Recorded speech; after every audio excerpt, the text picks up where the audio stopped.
BCB নির্বাচন নিয়ে কথা বলতে আমাদের স্টুডিওতে আছেন সিনিয়র ক্রীড়া সাংবাদিক বর্ষণ কবির। বর্ষণ ভাই, আপনাকে স্বাগত জানাচ্ছি। আমরা প্রতিবেদন দেখলাম এবং এটা বেশ সকালের খবর যে তামিম ইকবাল সহ হেভিওয়েট অনেকজন প্রত্যাহার করে নিয়েছেন। তামিম ইকবাল বলছেন বাংলাদেশের ক্রিকেট একটা কালো অধ্যায় এবং ক্রিকেটের ফিক্সিংয়ের আগে নির্বাচনের ফিক্সিং বন্ধ করতে হবে। আপনারও কি মনে হয় যে এবারের এই বিসিবি নির্বাচনটা একটা ফিক্সড ইলেকশন হচ্ছে? এটা ওইভাবে যদি আমি নাও দেখি, এইভাবে বলা খুবই আমার মনে হয় ঠিক হবে যে এটা একটা সাজানো বা গোছানো একটা, দুই পক্ষই মনে করেছিল তাদের নিজস্ব ডাইমেনশনে ইলেকশনটা করে তারা জিতবে। যখনই একটা জায়গা থেকে আরেকটা বাধায় আসছে এবং এভিডেন্টলি গভর্নমেন্টের তরফ থেকে আমরা দেখেছি বা বুঝেছি যে ইন্টারভেনশনটা একটু বেশি ছিল, কিন্তু এর মানে এই না যারা আবার এখন অভিযোগ করে বেরিয়ে গেলেন তাদের ওখান থেকেও কিন্তু চাপ তৈরি করা হয়নি অন্য বলয়ের উপরে, যেটা আসলে দৃষ্টিকটু ছিল, যেগুলো হয়তো বা কম হয়েছে কিন্তু দৃষ্টিকটু ছিল। কেউ কিন্তু এই কাদা ছুড়োছুড়িতে কিন্তু কাদা ছুড়োছুড়ি একদিকে হয় না, দুদিকে হয়। এবং এটা বাংলাদেশের ক্রিকেটে আসলে তো গত 12 বছর ধরে আমরা কোনো অর্থে ইলেকশন এত ভাইভ কোথাও পাইনি। সেই হিসাব করলে ইলেকশনটা অনেক একটা রোমাঞ্চকর একটা ব্যাপার নিয়ে আমাদের জন্য অপেক্ষা করছিল, কিন্তু দুর্ভাগ্যবশত এই ইলেকশনটা আসলে একটা ব্ল্যাক স্পট, এটা কোনো সন্দেহ নাই। ইলেকশন যেটা বলছিলেন যে ক্রিকেট বোর্ডে এর আগে যে 3টে ইলেকশন হয়েছে সেটা কিন্তু অনেকটা ফিক্সড ছিল, কে আসছেন জানছি আমরা, কে সভাপতি হবেন সেটাও মোটামুটি সবাই জানতেন। এবার একটা সুযোগ ছিল যে ক্রিকেট প্রশাসন বা বাংলাদেশ ক্রিকেট বা স্পোর্টসের যারা দায়িত্বে আছেন সামলানোর, সবাই যে একটা সুষ্ঠু একটা নিরপেক্ষ ইলেকশন দেওয়ার। হঠাৎ করে কেন দুই পক্ষ আপনার মনে হয় যে এতটা নিজেদের তাদের চাওয়াটা এস্টাবলিশ করার জন্য এতটা তারা আসলে এত আগ্রহী হলেন কেন? একটা আধিপত্যবাদ, যেটা আমরা যেটাই বলি না কেন, যে আমি যদি আসি উইনার্স টেক ইট অল, এরকম একটা মেথডে গভর্নমেন্টও গেছে, তামিমরাও গেছে। এবং এতে করে হয়েছে কি, যেহেতু ক্লাবের তৃতীয় বিভাগ, দ্বিতীয় বিভাগ, প্রথম বিভাগ, অনেকগুলো ক্লাবের সমষ্টি নিয়েই একটা প্যানেল করার কথা ছিল, কিন্তু এর বাইরেও তো অনেক পরীক্ষিত প্যানেলে সুযোগ পাননি, যারা হয়তো বছরের পর বছর পর্দার বাইরে থেকে অনেকভাবে ক্লাব চালিয়ে নিয়ে গেছেন। আওয়ামী লীগের সময় হয়তো তার দেশেও ছিলেন না, এমনও দুই একজন আছেন, উনিও ছিলেন, আরও দুই একজন আছেন যারা নীরবে নিভৃতে কাজ করে গেছেন। তো এই ধরনের মানুষগুলোকে কিন্তু আসলে স্পেস দেওয়া হয়নি। তো এইখানে যে ডিভিশনটা ক্রিয়েট হয়েছে, এটা তো আর গভর্নমেন্ট এসে দিয়ে করে দিয়ে জানে, নিজেরা নিজেদেরকে আধিপত্য বা আমি যেটাই বলছিলাম, নিজেদেরকে ইনসিকিউর রাখার জন্য, একদম যাতে আমাদের কেউ ভয়ে কোনো রকমভাবে এখান থেকে কোনো কাউন্সিলরশিপ বেড়ে যেতে পারে, বা আমাদের পছন্দ মতো কোনো লোক এখানে বিসিবি ডিরেক্টর যদি না হয় তাহলে আমরা কন্ট্রোল করতে পারবো না। এটা আসলে সেই অর্থে। আবার আমার কাছে যেটা মনে হয়, দেখেন 15টা যে ক্লাব শেষ মুহূর্তে বাদ পড়ে গেল বা স্থগিত হলো তাদের, এটা একটা ন্যাক্কারজনক ঘটনা বলাই যেতে পারে। কারণ হঠাৎ করে আপনি একবার বললেন, একবার দিলেন, সেটা যেমন ঠিক, এই 15 ক্লাবের বিরুদ্ধে যারা এখন গলা উচ্চ করে কথা বলছেন যে এটা ভুল হয়েছে, তারা তো শুরুর দিকে আপনি যদি রিকল করেন 2024-এর 5ই আগস্টের পর তারাই সবচেয়ে উচ্চকিত ছিলেন এদেরকে বাদ দেওয়ার ব্যাপারে। কিন্তু ইলেকশন যখন এগোতে থাকলো, তারা কিন্তু আবার এটার পক্ষে কথা বলতে থাকলেন, কারণ এতে ভোট ব্যাংকটা বাড়ে। এই যে 15টা ক্লাব চলে যাওয়ার ফলে এই 42 ভোটের হিসেবটাতে বিশাল বড় একটা গন্ডগোল হলো। তাহলে হলো কি, 27-28 ভোটে এই জিনিসটা হয়তো বা এই ব্লকে আসলো। 28 ভোট যদি হয়, আবার ওইদিকে যারা আছেন সেটা হয় 30+। এই 2-4 ভোটের যে ব্যবধানটা, এটাই কিন্তু বিসিবি ইলেকশনে অনেক বড় ইম্প্যাক্ট ফেলছে। এবং প্যানেল হোক আর না হোক, এখানে একটা হাড্ডাহাড্ডি একটা লড়াই হতো এই দুপক্ষের মধ্যে, যেটা সরকার পক্ষে আমরা বলছি, যদি এটা কোনো পক্ষ না, এটা হয়তো ব্লেসড আমরা বলতে পারি। এইভাবে যদি যেত তাহলে হয়তো তামিমদের একটা চান্স ছিল নেক অ্যান্ড নেক হেরে যাওয়ার, কয়েকজন খুব হেভিওয়েট প্রতিদ্বন্দ্বী হয়তো বা হারতে পারতেন। এটাও একটা ইকুয়েশন, এটা আমার ব্যক্তিগত ইকুয়েশন থেকে বলছি। কিন্তু এই যে 15 ক্লাব, এটা কিন্তু একটা bad part of Bangladesh cricket. It should have been eliminated earlier rather than এই ব্যাপারটা নিয়ে ইলেকশন পর্যন্ত এতদিন ওয়েট করাটা আসলে ঠিক হয়নি। এইটার দায়ভারটা কিন্তু এই বোর্ডে লাস্ট যারা এখনো পর্যন্ত নির্বাচনের পর্যন্ত ট্রাই করেছিলেন, দুই বোর্ড সভাপতিরও আছে, তামিম ইকবালও যেহেতু ক্লাব কাউন্সিলর হিসেবেই এসেছিলেন, তার উচিত ছিল রেকটিফাই করা। ফাহিম সিনারা ছিলেন, ইফতেখার রহমান মিঠু ছিলেন, মাহবুব আমরা ছিলেন, তারা এটা লিঙ্গারিং কেন করলেন?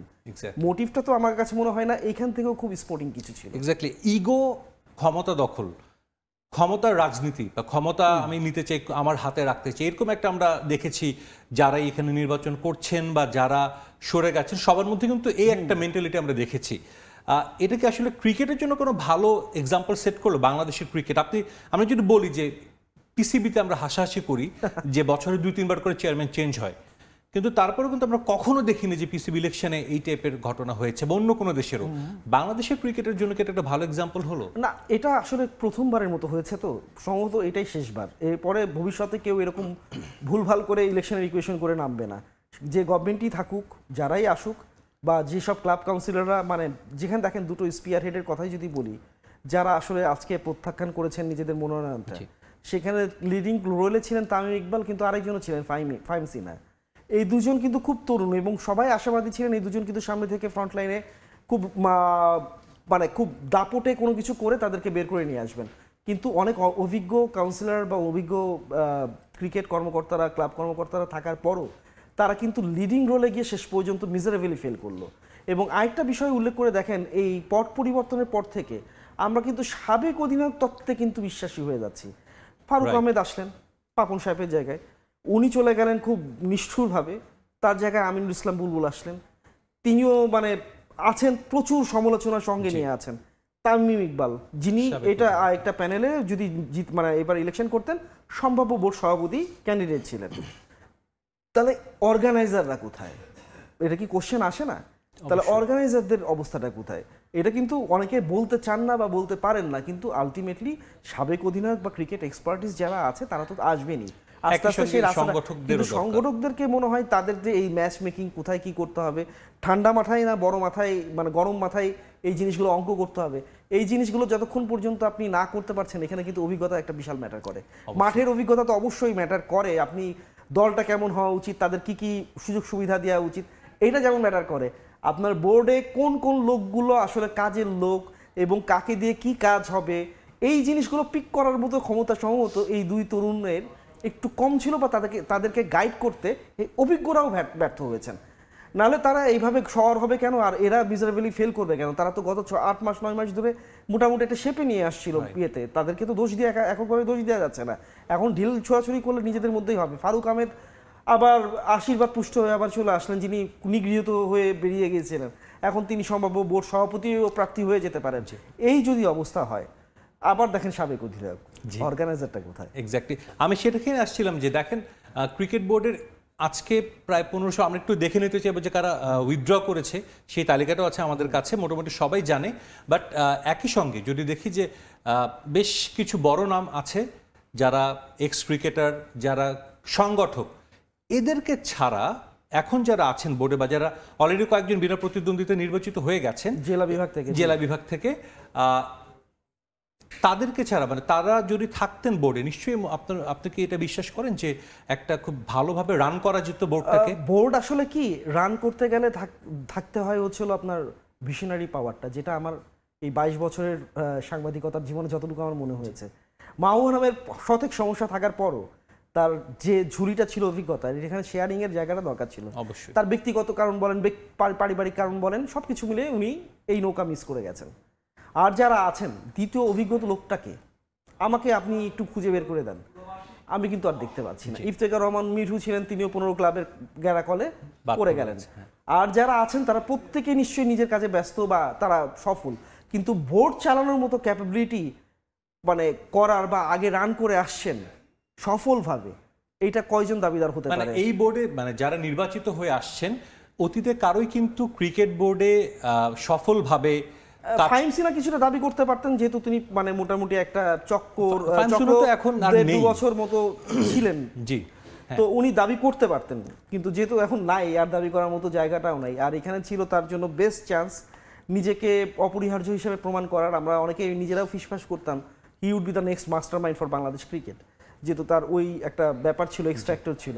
কিন্তু হতবাক হলাম যে শেষ পর্যন্ত তাকেও সারেন্ডার করতে হলো। এটা খুবই মানে অবাক হওয়ার মতো ব্যাপার। এক্স্যাক্টলি, আরো একটা কি নাটক বা কিছু ঘটতে যাচ্ছে, মঞ্জুর আলম দাবি করেছেন তিনি প্রত্যাহার করেছেন, বাট তার নাম এটা আসলে উনি তো ভেটারান একজন, মানে উনি বাংলাদেশ ফুটবল ফেডারেশনের একটা ফ্যাসিলিটিতে আছেন, উনি এই ক্রিকেটে কি হবে এটা জানার কথা। এটা খুবই আনফরচুনেট এবং খুব সারপ্রাইজিং যে উনি এটা মিস করে গেলেন কিভাবে।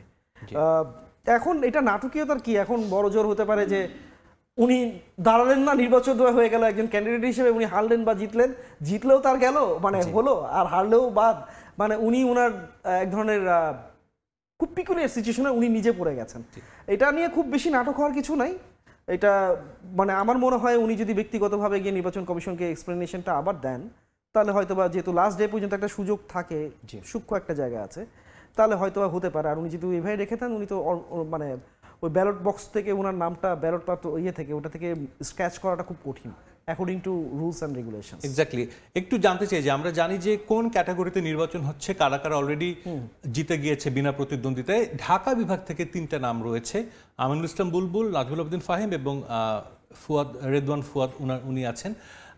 কেমন হাড্ডাহাড্ডি লড়াই হবে মনে করছেন এই ক্যাটাগরি থেকে? এটা খুব ডিফিকাল্ট না, ট্রিকি। একজন যিনি সম্ভাব্য বোর্ড সভাপতি হতে যাচ্ছেন আবারও ইলেকশনের মাধ্যমে, যিনি বর্তমান সভাপতিও বটে, উনার আসলে সম্ভাবনা আছে প্রবলভাবে যে উনি এটা পার হয়ে আসার, না হলে তো গভর্নমেন্টের যে ব্লেসিংসটা তার উপর আছে সেটা তো আসলে খুবই ব্যাকফায়ার করবে। নাজমুল আবেদিন ফাহিম পরিবর্তিত পরিস্থিতিতে উনি খুব বড় একটা ভূমিকায় ছিলেন বিসিবিতে। উনি কনস্টিটিউশন চেঞ্জ করতে গিয়ে ক্লাব কাউন্সিলরদের তোপের মুখে পড়েছেন, না জানিয়ে করার কারণে। জানিয়ে করলে হয়তো সমস্যাটা এত বেশি হতো না। আর রেদওয়ান ফুয়াদ সাহেব জামালপুরের যিনি আছেন, তিনি পাপন সাহেবের আমলেও বোর্ডে ছিলেন, নারী উইংয়ের দায়িত্বে ছিলেন। সেখানে টুকটাক যে সাফল্য সেটা দাবিদার তিনি হতে পারেন, কিন্তু এখানে যদি প্রথম দুইজন যে নাম বললাম তার তুলনায় তিনি একটু লাইট ওয়েট। কিন্তু সবসময় মনে রাখতে হবে নির্বাচনে অনেক সময় পচার শামুকেও পা কাটে। সেই হিসেবে ফুয়াদ সাহেবের একটা সম্ভাবনা যে ক্ষীণ হলেও নেই সেটা বলার উপায় নেই। বিশেষ করে নাজমুল আবেদিন ফাহিমের গত 8-10 মাস ধরে যে পথ পরিক্রমা, নিজের অঙ্গনেই তিনি অজনপ্রিয় হয়েছেন অনেক কারণেও হয়েছেন, অকারণেও হয়েছেন। তো এইগুলো যদি আবার আপনার কাউন্সিলরদের মাথায় কাজ করে, তাহলে এটা নাজমুল আবেদিন ভার্সেস আসলে ফুয়াদ সাহেবের মধ্যে একটা হাড্ডাহাড্ডি কন্টেস্ট হতে পারে। তবে এটা ওই পর্যন্ত যাবে এটা একটু বিশ্বাস করতে কষ্ট হয় আর কি। এক্স্যাক্টলি। আরেকটা বিষয় যে ফারুক আহমেদ হঠাৎ করেই দৃশ্যপটে হাজির, এবং তিনি আমরা বিভিন্ন মাধ্যমে, এখন আসলে কোনো কিছুই গোপন থাকে না, মিটিং হয় রাত বিরাতে, মধ্যরাতে, রাত 3টা-4টা পর্যন্ত আমরা দেখি, দর কষাকষি হয়, সেখানে হুমকি ধামকি দেওয়া হয় সরাসরি যে না আমি বাতিল করে দিচ্ছি, পরদিন বাতিল হয়ে যাচ্ছে। ফারুক আহমেদ হঠাৎ করে আসলো, মানে আপনি তার এই ইনক্লুশনটা এই নির্বাচন কিভাবে দেখছেন? তাকে একরকম আমি বলবো যে এক্স ক্যাপ্টেন হিসেবে তার সঙ্গে যেটা করা হয়েছে সেটা আসলে সমীচীন হয়নি, আমার ব্যক্তিগত মতামত। যে যেভাবে তার বিদায়টা হয়েছিল, তাকে আবার আনা হচ্ছে, উনি আসছেন, একটা বিগ রোল প্লে করছেন। এই পুরো বিষয়টাকে আপনি কিভাবে দেখছেন? আসলে ফারুক আহমেদ যদি আমরা বুঝে থাকি যে উনি আসলে মেইন রোলটা এখন প্লে করবেন, আমিনুল ইসলাম বুলবুল থাকবেন, কিন্তু মেইন রোলটা আসলে ফারুক ভাইয়ের হাত ধরেই করার কথা। ওনার ইনক্লুশনটা যতটা সারপ্রাইজিং, তাকে স্ক্র্যাচিংটা আরও বেশি ব্রুটাল ছিল। উনি কিন্তু বলেছিলেন, যখন তাকে বলেছেন যে রিজাইন করতে, উনি তখন প্রস্তাব দিয়েছিলেন আমাকে ইলেকশনটা করতে দেন, আমি ইলেকশন করবো না, আমি ইলেকশনটা দিয়ে বেরিয়ে যাই। কারণ দিন শেষে তিনি সাবেক ক্যাপ্টেন বটে, বাংলাদেশের সভাপতি হয়ে গেছেন, ভাগ্যচক্রেই বলেন আর পরিস্থিতির কারণে বলেন। এবং উনি যে খুব খারাপ চালিয়েছেন সেটাও যেমন না, খুব ভালো চালিয়েছেন তাও না, একঝাঁক বিতর্ক তাকে ঘিরে ছিল। তো এই বিতর্ক কি মানে আসলে এই বিতর্কের ভিতর দিয়েও তো উনি চেষ্টা করেছেন সার্ভাইভ করার। এখন যে উনি অপরিহার্য ছিলেন বা উনি যে কিছুটা কাজ করতে পারেন, সেটার কিন্তু এক ধরনের এন্ডোর্সমেন্ট সং স্পোর্টস অ্যাডভাইজার তাকে দিয়ে দিলেন, এই আবার রিটার্ন করানোর মধ্য দিয়ে। এখন দেখার ব্যাপার হচ্ছিল, উনি প্রথমবার যাকে ডেকে নিয়ে এসেছিলেন পরিবর্তিত পরিস্থিতিতে, রাজনৈতিক প্রেক্ষাপটে, আবার বাদ দিয়ে দিলেন, আবার ঢুকালেন। এই গমন নির্গমনের এই যে ব্যাপারটা, এটা আসলে মানে আপনার ফ্লাইটে আমরা যখন উঠি সাজিদ, আপনি জানেন যদি একবার হঠাৎ করে 100 ফিট বা 200 ফিট নিচে যায় মানুষ, কি পরিমাণে ঝাঁকুনিটা খায়, মনে হয় যে জীবনটা নাই। ফারুক ভাই ওখান থেকে বেরিয়ে যখন ল্যান্ড করে ফেলেছেন, এখন তাকে অন্য মূর্তিতে আমরা হয়তোবা দেখতে পারি, হয়তো আরো মানে পোলাইট, নয়তো আরো বেশি। মানে আমরা এতটুকু বলতে পারি যে ওনার আসলে নির্বাচনে জয় হওয়াটা সময়ের ব্যাপার, নির্বাচন হওয়ার এটা তো আসলে তার সঙ্গে ক্যান্ডিডেট আছেই বাকি। জি, সেটাই, এটাও একটা বড় ব্যাপার। তার মানে তিনি নির্বাচিত হয়ে বোর্ডে আসলে আমরা হয়তোবা নতুন একজন ফারুক আহমেদকে দেখবো, সেটা হওয়ারই কথা। কারণ the way he had to take the bye from Bangladesh cricket board, এটা আসলে কারো পক্ষে, মানে যে কোনো মানুষ, স্বাভাবিক মানুষের পক্ষে মেনে নেওয়াটা কঠিন। এক্স্যাক্টলি। ছোট্ট করে একটু জানতে চাইবো, এই যে নির্বাচন নিয়ে এত আলোচনা, এত কিছু হচ্ছে, বিসিবি প্রেসিডেন্ট এসিসি মিটিং অংশগ্রহণ করতে দেশের বাইরে, কিন্তু বাংলাদেশ ক্রিকেট টিম, মূল একটা নারী টিম খেলছে ওয়ার্ল্ড কাপ, কাল প্রথম ম্যাচ। আবার আফগানিস্তানের সঙ্গে বাংলাদেশের খেলা, সৌম্য সরকার যেতে পারেনি, বোর্ডের কারো কোনো হুঁশ নেই। এই বিষয়টা আপনি কিভাবে দেখেন যে এটা বাংলাদেশ ক্রিকেটে এইসব ফানি জিনিসগুলো হয় বলে আমরা খুব বেঁচে আছি আর কি। আপনি এই আলোচনাটা বা কেন করতে পারবেন না? এই ভিসার যে ইয়েটা ক্রিকেট অপারেশনসের জায়গা, সেটাও নাজবির আবেদিনের জায়গা। তিনি বাংলাদেশ ক্রিকেট টিমের খেলা দেখতে চলে গিয়েছিলেন হচ্ছিল এই তো কয়েকদিন আগে, আবার উনি ফেরত এসছেন। এর মধ্যে ক্রিকেট অপারেশনসে যারা আছেন আমরা জানি যে জামাল বাবু নামে একজন আছেন যিনি আমিনুল ইসলাম বুলবুলের ব্যক্তিগত ইচ্ছাতেই আসলে ডেভেলপমেন্টে ছিলেন, খুব দক্ষভাবে চালাচ্ছিলেন অনেক বছর ধরে। তো উনার কাজটা কি এখন যদি হয় এইসব ক্ষেত্রে এত বড় একটা মিস্টেক, বাংলাদেশের ক্রিকেটের ভাবমূর্তিটাকে ওনারা এত ভাবমূর্তি সব মানে মানে সমুজ্জ্বল রাখার জন্য যা যা করেন, এই ভাব কোথায় গেল আর মূর্তিটা কোথায় গেল? মানে একজন সৌম্য সরকার আপনি পাঠাতে গিয়ে এখনো জানেন না যে দুবাইতে সমস্যাটা কি, আপনার ব্যাকআপ প্ল্যানটা কি ছিল? আপনি জানতেন এশিয়া কাপের আপনার যেখানে বা স্ট্যান্ড বাই তালিকায় যে কয়জন আছে লুক অ্যালাইক আপনার লোকটাকে চেঞ্জ করতে হবে। তো সৌম্য সরকার হবে, তার তো ভিসা থাকারই কথা। সেটাই আসলে আমরা জানি না ক্রিকেটে কি হবে, কোন দিকে যাবে। ইলেকশনটা হয়ে গেলে হয়তো বা কিছুটা আবার শেপে আসবে, তবে যারা আসবেন তারাও কতটুকু ক্রিকেটকে এগিয়ে নিতে পারবেন এটা নিয়েও কিন্তু অনেক হয়তো বা কথা হবে। ভুল ভ্রান্তি নিশ্চয়ই তারা করবেন, তবে আমাদের কিন্তু প্রত্যাশা থাকবে যে একটা কাজ করলে ভুল হবে, এটাই হলো সবচেয়ে এক্স্যাক্টলি তারা সবকিছুর ঊর্ধ্বে গিয়ে দেশের ক্রিকেটের জন্য কাজ করবেন এবং এই কাদা ছোড়াছুরি বা ক্ষমতা দখল বা এই ইগো ক্ল্যাশটা বাংলাদেশ ক্রিকেটে থাকবে না। অনেক ধন্যবাদ আপনাকে রাতে এসে আমাদের সঙ্গে কথা বলার জন্য। আপনাকে ধন্যবাদ। দর্শক, আমরা তখন কথা বলছিলাম, আমাদের সঙ্গে ছিলেন সিনিয়র ক্রীড়া সাংবাদিক বর্ষণ কবির।